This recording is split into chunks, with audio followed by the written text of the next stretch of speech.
ಬಿಳಿಗಿರಿ, ನಿನ್ನ ಅತ್ತಿಗೆ ಕಾಣ್ತಾ ಇಲ್ಲ, ಎಲ್ಲಿ ಹೋಗಿರುವಳು ನೋಡಪ್ಪ. ಅಣ್ಣ, ಹತ್ತಿಗೆ ಒಳಗಡೆ ಮಲಗಿರಬಹುದು, ಹೋಗಿ ನಾನೇ ನೋಡ್ಬೇಕಣ್ಣ.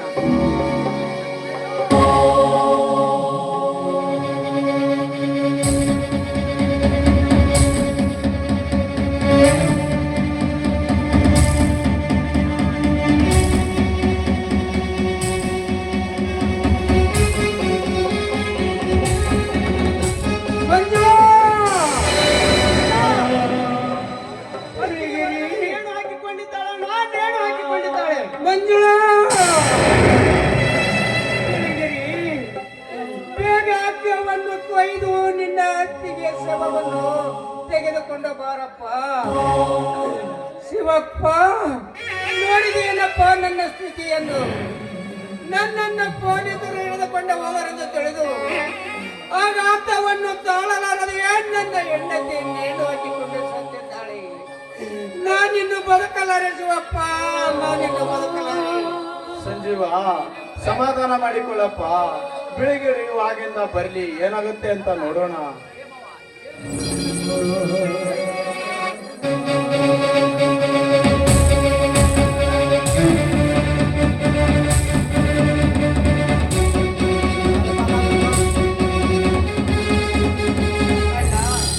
ನೋಡಣ್ಣ, ನನ್ನ ಅತ್ತಿಗೆಯನ್ನು ರೇಷ್ಮೆ ಸೀರೆಯಲ್ಲಿ ಹೇಗೆ ಕಂಗೊಳಿಸುತ್ತಿದ್ದಾಳೆ ನನ್ನ ಅತ್ತಿಗೆ. ಅತ್ತಿಗೆ ಎತ್ತ ಮಗನ ರೂಪದಲ್ಲಿ ನನ್ನನ್ನು ಕಂಡು ಇಂದು ಕಣ್ಣಿಂದ ಬಹು ದೂರ ಹೋದೆಯ, ದೂರ ಹೋದೆಯ. ಮಂಜುಳಾ, ಮಾತಿಗೊಮ್ಮೆ ಮುತ್ತೈದೆಯಾಗಿ ಸಾಯುತ್ತೇನೆ ಎಂದು ಹೇಳುತ್ತಿದ್ದೇನೆ, ಕೊನೆಗೂ ಹಾಗೆ ಮಾಡಿಕೊಂಡೆಯ.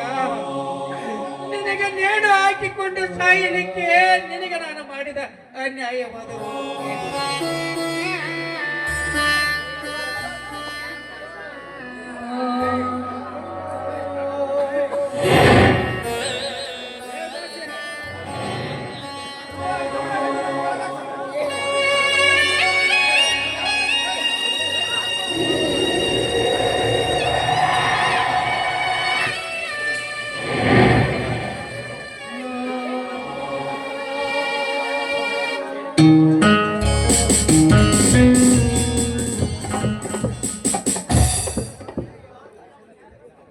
ಸಂಜೀವ, ನಿನ್ನ ಹೆಂಡತಿ ಆತ್ಮಹತ್ಯೆ ಮಾಡಿಕೊಂಡಿದ್ದಂತ ಈ ಜಾಕಿ ನನಗೆ ಹೇಳಿದ.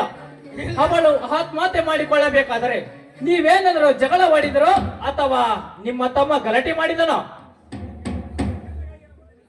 ಇಲ್ಲ ಸಾಹೇಬರೇ, ನಮಗೆ ಅಂತ ಕೆಟ್ಟಗಳಿಗೆ ಏನು ಬಂದಿದ್ದಿಲ್ಲ. ಎಲ್ಲರೂ ಸಂತೋಷದಿಂದಲೇ ಇದ್ದೆವು. ತನ್ನ ಗಂಡನನ್ನು ಪೊಲೀಸರು ಹಿಡಿದುಕೊಂಡು ಹೋದರಲ್ಲ ಎಂದು ತಿಳಿದು ಆಘಾತವನ್ನು ತಾಳಲಾರದೆ ನನ್ನ ಹೆಂಡತಿಗೆ ಮಾಡಿಕೊಂಡಿರಬಹುದು. ಇಲ್ಲ, ಇಂಥ ಸಣ್ಣ ವಿಷಯಕ್ಕೆಲ್ಲ ಹೀಗೆ ಮಾಡಿಕೊಳ್ಳಲು ಸಾಧ್ಯವಿಲ್ಲ. ನಿನ್ನ ಹೆಂಡತಿಯ ಸಾವಿನ ಹಿಂದೆ ಯಾವುದೋ ದೊಡ್ಡ ಕಾರಣವಿದೆ. ಅದನ್ನು ನಾನೇ ಪರೀಕ್ಷೆ ಮಾಡುವೆ.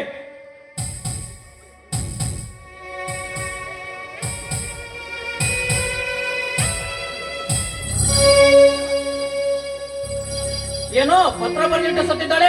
ಏಜಾಕಿ, ಇದರಲ್ಲಿ ಏನಿದೆ ಅಂತ ನೀನೇ ಓದು.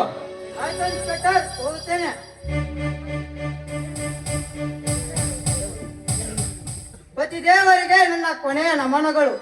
ನಾನು ಬಹಳ ದಿನದಿಂದಲೂ ಈ ವಿಷಯ ನಿಮಗೆ ಹೇಳಬೇಕಂತ ಮಾಡಿದ್ದೆ, ಆದರೆ ನಿಮ್ಮ ತಮ್ಮನ ಭಯದಿಂದ ಸುಮ್ಮನಿದ್ದೆ. ನಿಮ್ಮ ತಮ್ಮ ಬಿಳಿಗಿರಿ ದುಷ್ಟ, ಅವನೊಬ್ಬ ಕಾಮುಕ. ಬಹಳ ದಿನದಿಂದಲೂ ನನ್ನ ಮೇಲೆ ಒಂದು ಕಣ್ಣಿಟ್ಟಿದ್ದ. ನೀವು ಜೈಲಿಗೆ ಹೋದ ದಿನ ನನ್ನ ಶೀಲವನ್ನು ಹಾಳು ಮಾಡಿಬಿಟ್ಟ. ಅವಮಾನ ತಾಳಲಾರದೆ ನಾ ಈ ರೀತಿ ಆತ್ಮಹತ್ಯೆಗೆ ಶರಣಾದೆ. ನನ್ನ ಸಾವಿಗೆ ಬಿಳಿಗಿರಿನೇ ಕಾರಣ. ಅವನಿಗೆ ತಕ್ಕ ಶಿಕ್ಷೆ ಕೊಡಿ, ನನ್ನ ಆತ್ಮಹತ್ಯೆಗೆ ಶಾಂತಿ ನೀಡಿ. ಇಂತಿ ನಿರ್ಭಾಗ್ಯ ಹೆಣ್ಣು ಮಂಜುಳಾ. ಇಲ್ಲ ಇಲ್ಲ ಇನ್ಸ್ಪೆಕ್ಟರ್, ಇಲ್ಲ, ಇದರಲ್ಲಿ ಏನೋ ಮೋಸವಿದೆ, ಯಾರದೋ ಕೈವಾಡವಿದೆ. ಹತ್ತಿಗೆ ಈ ರೀತಿ ಪತ್ರ ಬರೆದಿಟ್ಟು ಸಾಯಲು ಸಾಧ್ಯವೇ ಇಲ್ಲ.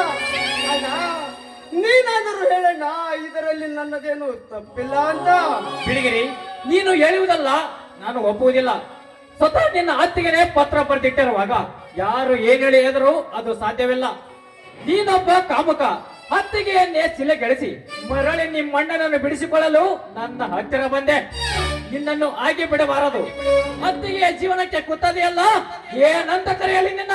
ಪಾಟೀಲ್, ಪತ್ರ ಬರೆದಿಟ್ಟದ್ದು ಸುಳ್ಳು. ಈ ಜಾತಿ ಇದರಲ್ಲಿ ಭಾಗವಹಿಸಿರಬೇಕಾದರೆ ಆ ದಳಪತಿ ರಚಿಸಿದ ಮೋಸದ ಬೆಲೆ ಇಲ್ಲ. ಇನ್ಸ್ಪೆಕ್ಟರ್, ಸತ್ಯವನ್ನು ಕಣ್ಣು ತುಂಬ ನೋಡಿ ಪರೀಕ್ಷಿಸಿ ಒಬ್ಬ ನಿರಪರಾಧಿಗೆ ಅಪರಾಧಿ ಎಂದು ಸಾಬೀತುಪಡಿಸಬೇಡಿ. ಅಣ್ಣ, ನೀನಾದರೂ ಹೇಳಣ್ಣ, ಹತ್ತಿಗೆ ನನ್ನನ್ನು ತನ್ನ ಚೊಚ್ಚಲ ಮಗನೆಂದು ಸೆಳೆದಿದ್ದಾಳೆ. ತಾಯಿ ಮಗನ ಮಧ್ಯೆ ಸಂಬಂಧವನ್ನು ಕಲ್ಪಿಸಿಕೊಂಡು ನಾನು ಈ ಸಮಾಜದೆದುರು ಹೇಗೆ ಬಾಳಲಿ? ಹೇಳಣ್ಣ, ನನ್ನ ತಮ್ಮ ಅಂತವನು ಅಲ್ಲ ಅಂತ. ಶಿವಪ್ಪ, ನೀನಾದರೂ ಹೇಳು, ನಾನು ಅಂತಹ ದುಷ್ಟನೇ? ಇನ್ಸ್ಪೆಕ್ಟರ್, ನಾನು ನಿರಪರಾಧಿ ಇನ್ಸ್ಪೆಕ್ಟರ್. ಅಮ್ಮ, ನಿನ್ನ ಅತ್ತಿಗೆ ಪತ್ರವನ್ನು ಬರೆದಿಟ್ಟು ಹೋಗಿರುವಾಗ ಇದರಲ್ಲಿ ನಾನು ಯಾವುದನ್ನು ನಂಬಲಿ? ಸಾಹೇಬ್ರೇ, ಬಿಳಿಗಿರಿ ಅಂತ ಹುಡುಗ ಅಲ್ಲ ಸಾಹೇಬ್ರೆ. ಇದರಲ್ಲಿ ಏನೋ ಮೋಸ ಇರಬೇಕು ಸಾಹೇಬ್ರೆ. ಇನ್ಸ್ಪೆಕ್ಟರ್, ಇವರು ಕಟ್ಟುವ ಕಥೆಗೆ ಅರ್ಥವೇ ಇಲ್ಲ. ನೀವು ನಿಮ್ಮ ಕರ್ತವ್ಯವನ್ನು ಮಾಡಿರಿ. ಇನ್ಸ್ಪೆಕ್ಟರ್, ಸತ್ಯವನ್ನು ಅರಿಯದೆ ಮೋಸದ ಬೆನ್ನು ಹತ್ತಿರುವಿರಿ ಅಂದ ಮೇಲೆ ನಾನೇನು ಹೇಳಲಾರೆ. ನಾನು ಅಪರಾಧಿ ಅಂತ ನಿಮ್ಮ ತೀರ್ಪಿಗೂ ಒಪ್ಪಲಾರೆ.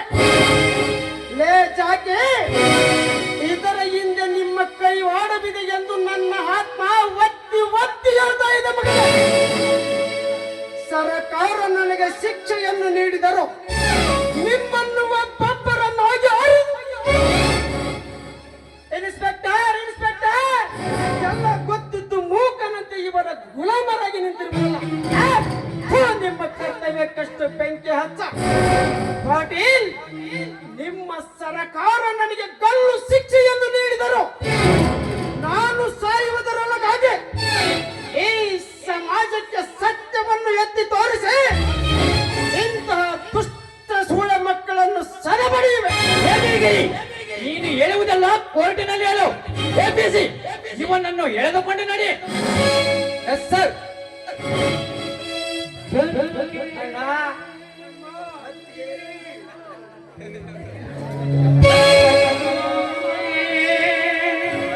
ಇದು ಯಾರ ಪಾಲಿನ ವಿಧಿ?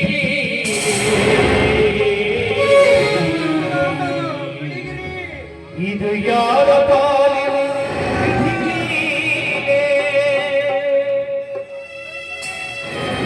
ಸಂಜೀವ, ಈ ಬಾಡಿಯನ್ನು ಪೋಸ್ಟ್ ಮಾರ್ಟಮ್ ಮಾಡಬೇಕು. ಹಾಗೆ ನಾನು ಡಾಕ್ಟರ್ ಅನ್ನೇ ಕಳಿಸಿಕೊಡುವೆ. ನನ್ನ ಹೆಂಡತಿ ಹೇಗೆ ಮಲಗಿರುವಳು ಸುಖದಿಂದ. ರೇಷ್ಮೆಯ ಸೀರೆಯನ್ನುಟ್ಟು, ಕೈಗೆ ಹೆಸರು ಬಳೆಯನ್ನು ತೊಟ್ಟು, ಅದಕ್ಕೆ ಕುಂಕುಮವನ್ನಿಟ್ಟು ಮುತ್ತೈದೆಯಾಗಿ ಹೇಗೆ ಮಲಗಿರುವಳು ನೋಡಪ್ಪ. ಗಂಡನ ಕಡೆಯಿಂದ ಹಿಡಿಕೊಂಡು ಹಾಕಿಸಿಕೊಳ್ಳುವ ಭಾಗ್ಯ ಪಡೆದಳು ನನ್ನ ಹೆಂಡತಿ. ಅಯ್ಯೋ ಸಂಜೀವ, ನಾನಿನ್ನ ಬದುಕಲಾರೆ ಶಿವಪ್ಪ, ನಾನಿನ್ನು ಬದುಕಲಾರೆ.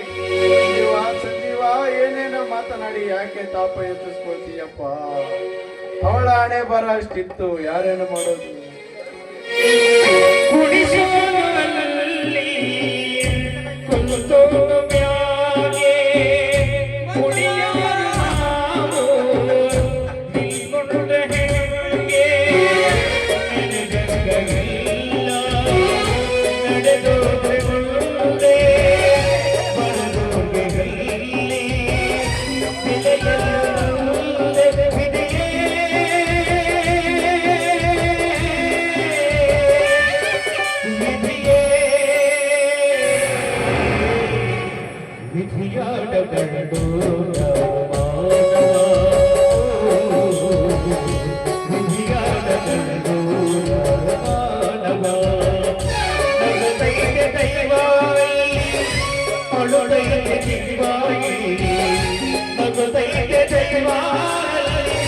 Hallelujah.